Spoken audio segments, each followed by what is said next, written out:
For more perspective on this, we have joining us now on Skype African Affairs Analyst Jermaine Sanwoolu. Thank you for joining us. Now, the government says that ceding the two Red Sea islands is a sovereign decision and only the parliament has the jurisdiction over the matter. Does that mean the courts have no say in this issue?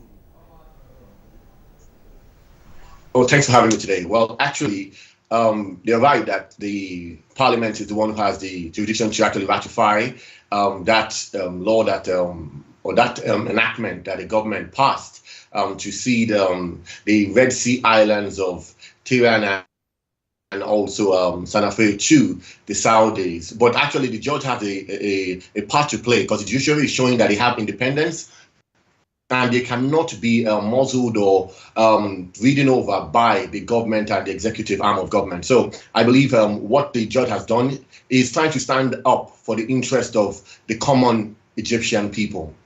Speaking about the interests of the common people, there have been protests all over Egypt and arrests have been made concerning this. How far can they go in ensuring that the government listens to them on this matter?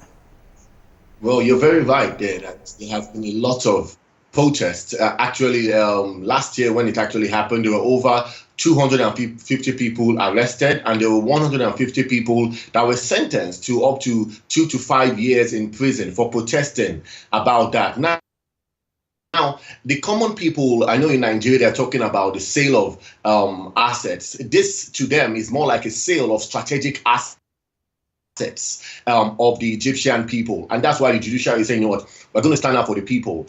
That the islands of Sanafe and Tehran are placed in strategic locations. It actually caused a 6-day war between that Israel fought, in the 1960s. So this is a very strategic land because it's actually the only gateway that Israel, their Port Elliot, to the Gulf of Aqaba, and also it has Jordan only uses that route to get to the sea too. So it's a very strategic place. And if you give that land to the Saudis, the people of Egypt are saying, you know what, they're going to lose some of their power to control that strategic gateway into that Mediterranean, into that Suez,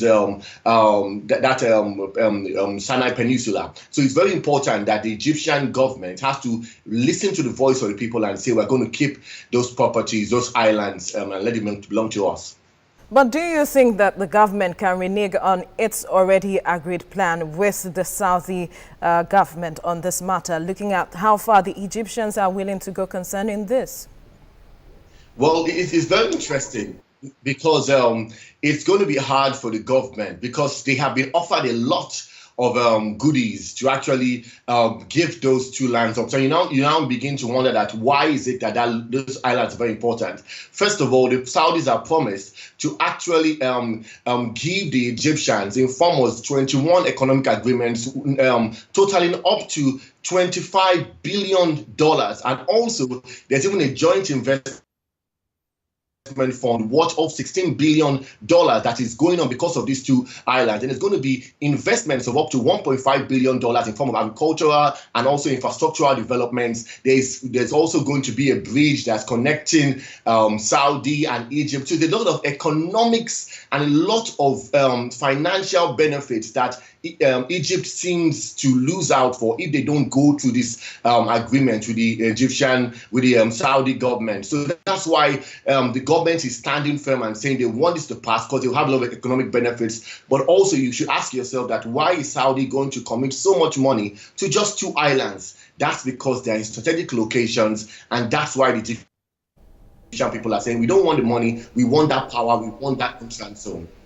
All right, now, so the ruling has been adjourned to October the 22nd. What do you expect come that date?